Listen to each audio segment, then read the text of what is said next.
First up, I'm going to ask Dr. Florian Otto, the co-founder and CEO of Cedar, to come to the stage and make his presentation. Welcome, Florian. Do you have your clicker?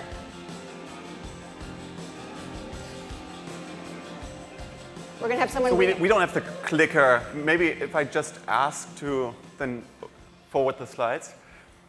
OK, yeah, thanks everyone for inviting me here, and thanks, Alan, for this kind introduction.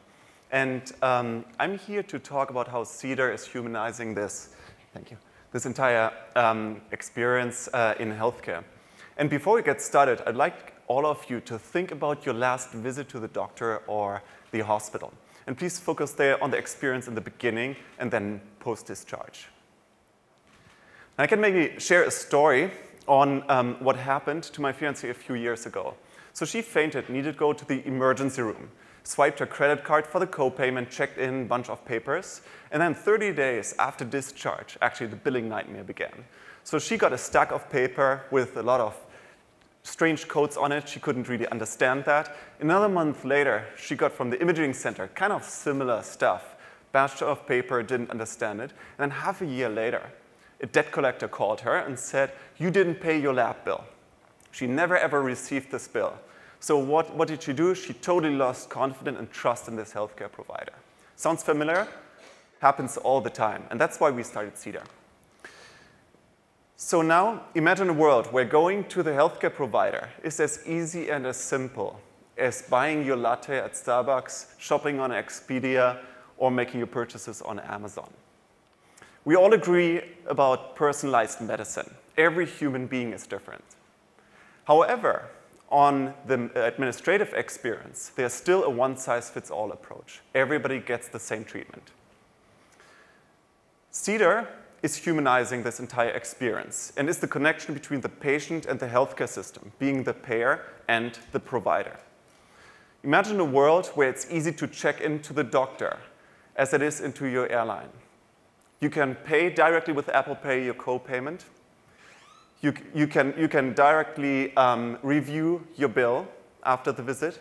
You can get an estimate charges. And if you still have questions, there's a 24-hour support line and there's a chat functionality. So we gear towards a world where the patient is in the center of the healthcare system. Patients are the most vulnerable when they are sick or when they are injured. And nobody should have this exact billing nightmare as my fiancée had a few years ago.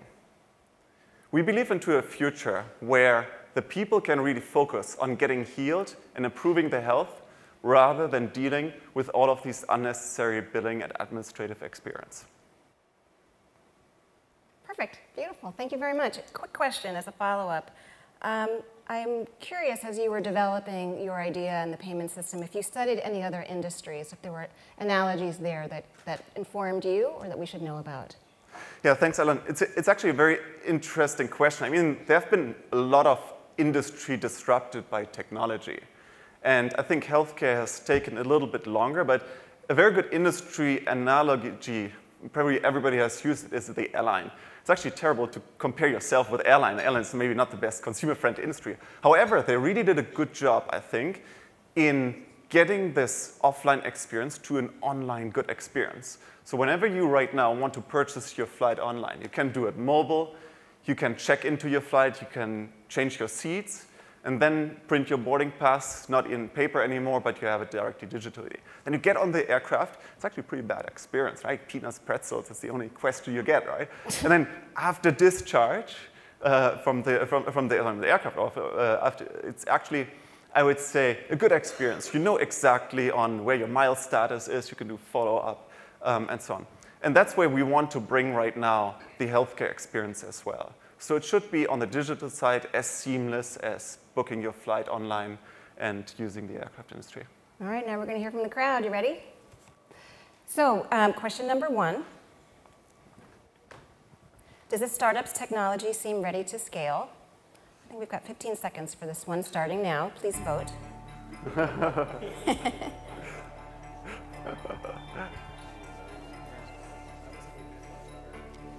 All right. All right, good feedback. Question number 2, would you invest in this startup? 15 seconds starting now.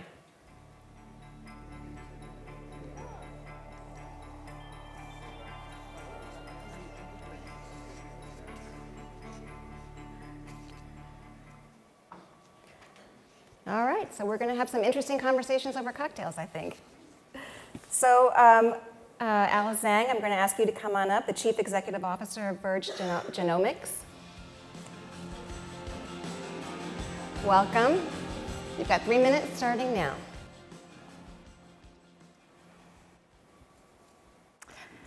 I first started Verge 4 years ago when I started realizing how broken drug discovery is. It's still largely a guessing game, but we're in this really amazing moment in time right now where advances in genomics and AI are really creating an opportunity to take that guesswork out of drug discovery. And so at Verge, we've built a full stack AI drug company. What that means is that we have not only the front end of our own machine learning platform, but also our own in-house drug discovery labs in animal facilities. We generate all of our own internal proprietary patient data by sequencing thousands of human brains and then mining that data to find genes that are causing disease. We've built a robust portfolio of 12 drugs in development in 5 different diseases, with our first drug hitting the clinic at the end of next year. Importantly, we test all of our predictions in our labs to generate a huge amount of biological validation data that then feeds back in to our platform and continues to retrain our algorithms so that they improve in efficiency, power, and accuracy with each turn of the wheel and with each subsequent disease. Our first use case has been ALS, which is a rapidly progressing neurodegenerative disorder that results in complete paralysis. Because these patients usually only have 3 years to live, most of them won't get the drugs that they need. Excitingly, using our platform, we've already discovered several promising drugs for this disease. I'm about to show you a video of 3 mice with ALS. You can see here that they're starting to lose their ability to walk. They're having trouble staying on this rotating wheel. When we give these same 3 mice a drug predicted entirely by our AI platform, we can actually restore their ability to walk again, allowing them to stay on the wheel for longer. What's most exciting about this is that it's actually just one of multiple drugs we're developing in one of multiple diseases. At Verge, our ultimate vision is to help enable a world where we can find drugs for every human disease out there without an available treatment. Thank you. Beautiful job. Thank you. As a quick follow-up, I was wondering if we could learn a little bit more about this lab. What kind of data are you collecting, and how does it impact your AI studies? Thank you. So at Verge, we believe that one of the applications of AI in biology are fundamentally different because there's this huge missing data problem, right? We simply don't understand a lot of how our bodies work or how biology works. And so that's why it's critical that we can't treat AI like a black box. We have to be able to have the infrastructure to not only validate our findings, but also to feed that data back in and retrain the algorithms. Because if you don't have enough data, it's irrelevant how sophisticated your algorithms are if you can't actually properly train them and learn from the right types of data. OK, beautiful. Ready to vote? All right, question number 1. Does this startup's technology seem ready to scale? 15 seconds starting now.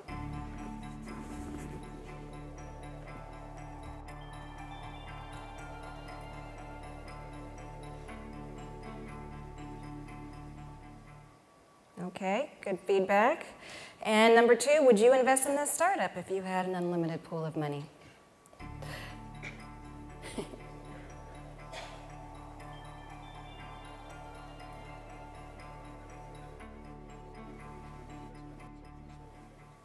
Looks like people wanted to Verge. Thank you so much for voting. So up next, we have Dave Hodgson, co-founder and CEO of Project Ronin. Welcome. Dave, you've got 3 minutes starting now. Thank you very much. Good afternoon, everybody. I didn't bring slides. I just wanted to talk to you. I'm Dave Hodgson. I'm the co-founder of Project Ronin. Imagine an AI-powered counterintelligence system that learns every moment the very best treatment strategy for a patient with cancer and delivers those insights directly to the physician at the point of care so they can make the most informed, precise decision around care strategy that you possibly can. This is Project Ronin. Together with my co-founders, Larry Ellison, David Agus, and Rowan Chapman, 2 years ago, we became pretty motivated and appalled by the sorry state of cancer care, and we had to create a company to go address it. Cancer is a very, very important issue to us. There are at least 18 million new cancer diagnoses worldwide per year. That's set to rise to somewhere around 20 million around 2030.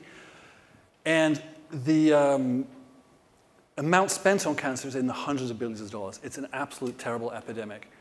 And thankfully, there are a lot of treatments on their way. There are at least 1,000 new therapies in cancer pipelines, in drug R&D pipelines right now, and more markers and more therapies coming. But this is overwhelming the oncologists. So oncologists, like any other physician, are horribly burned out and getting worse. And the EHR is not their friend. They've absolutely failed to help deal with this disease, which is in fact thousands of diseases just with one common name. So that complexity has 100% overwhelmed the system, and new solutions are needed. So what we created at Project Ronin has 3 integrated parts. First, we spent thousands of hours with physicians watching how they diagnose, watching how they think, and we reinvented a dashboard for them to visualize every piece of available data rendered in context for that patient right there in the appointment. So there's a dashboard that shows every available piece of data from the EHR and other supporting information, like the care guidelines, available clinical trials, and other things. And then what this does is really help the efficiency of the physician diagnose, understand, and plot a treatment pathway for their patient. What we did in addition is build in predictive models of disease. We actually started with some precedented models that we licensed from the Cleveland Clinic, and we started building our own. We were thankful to get some great data sets, and we started building out some amazing models that show, for this particular patient, what are the most likely outcomes to occur given different treatment choices. And then third, we really want to have the patient be a first-class citizen in the whole system, so we built an entire engagement system for them, including a symptom management app and a whole AI-empowered chatbot. And so these pieces come together in a dashboard to inform the clinician, for predictive models that can help guide to some treatment pathway decisions, and then further include the patient in that, including symptom management and so forth. We've been very, very fortunate to have such a draw from the market with this. We're working with one of the biggest, largest cancer centers right now, and we have several other hospitals and payer systems who are signing up, and we are running implementation right now. Perfect, beautiful, right up to the wire, thank you. So Dave, given all things considered and you get all the money, funding, and partnerships you need, where do you see Project Ronin in 5 years? Our dream is that every oncologist in the world would have access to this platform to practice better care. Really, we really want to drive ubiquity of access to all that information so that all those patients could get the very best of care as possible. Okay, beautiful. Thank you very much. Thank you. Forgetting the fact that there's some very high-profile co-founders right in the room with us today, let's vote. Question 1, does this startup's technology seem ready to scale? 15 seconds starting now.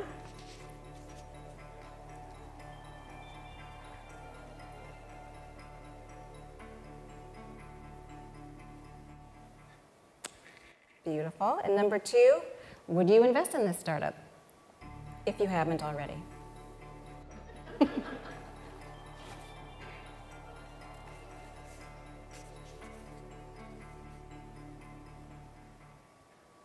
Good to know.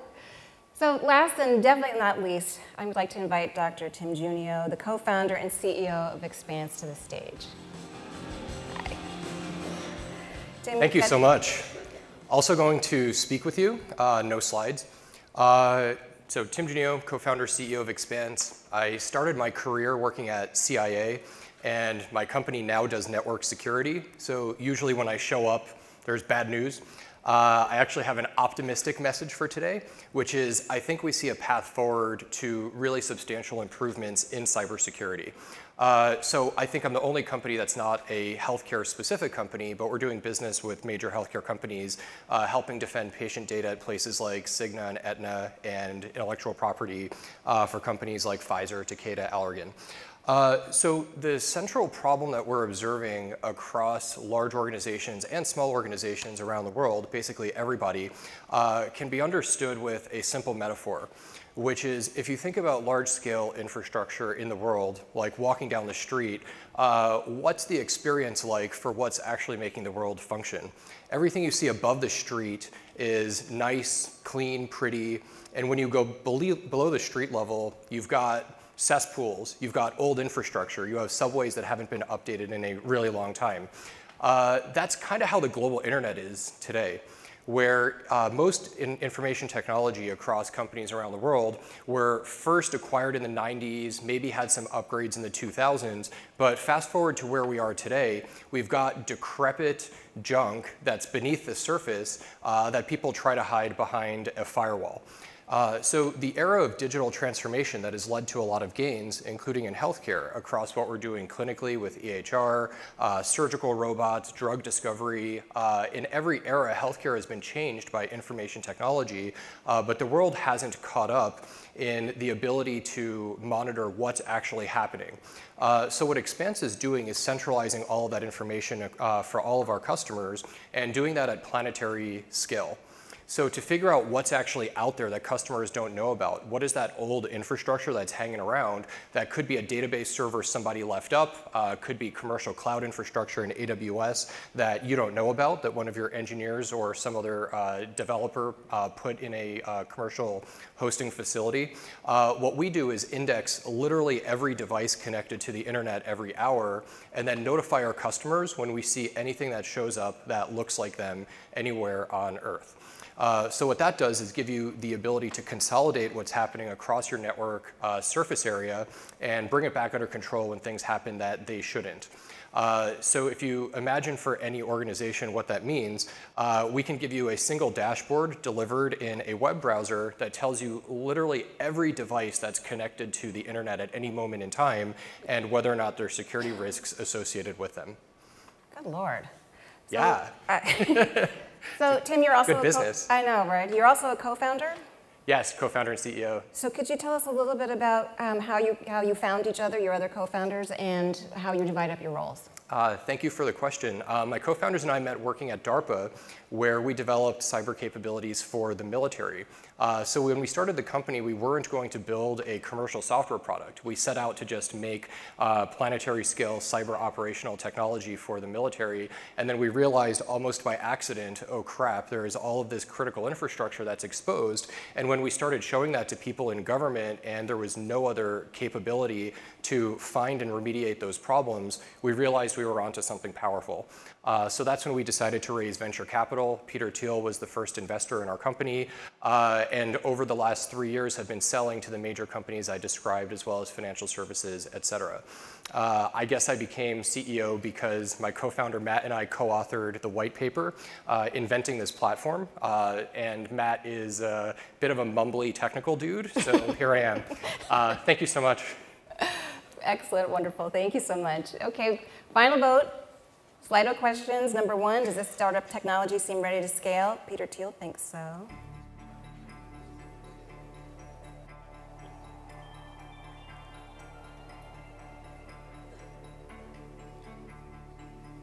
Okay. And number 2, would you invest in this startup? Starting now.